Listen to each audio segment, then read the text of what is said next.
Hello, this is Mr. Cowan here. Just a quick video to show you that you can now actually use Seesaw at home. So if you go into the Seesaw app, select that you're a student, which you normally do in class, and your teacher will be sending you a special code for you to log in, or a special QR code that you can scan to log in. You won't be able to see or comment on any of your classmates' work. This is just an area for you to be able to see some tasks or activities that your teacher sets you. So I'm going to log in with a text code. So this is my private text code that I should not be sharing with anyone.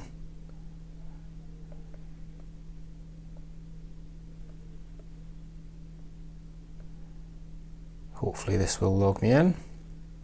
Yep, and it's logged in to my demonstration pupil account.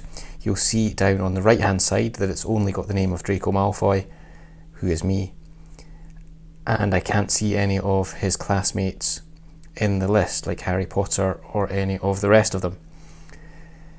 Once you've logged into Seesaw, if you check your inbox over on the right hand side on the blue section, this is where you'll see any messages from your teacher. Now, there's nothing there at the moment. Let's try that again. Okay, and I just sent a message to show you what it looks like.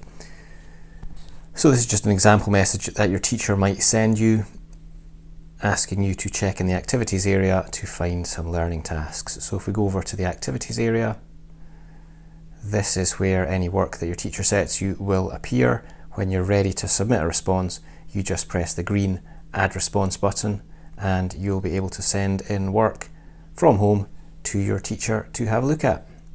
Hope that helps.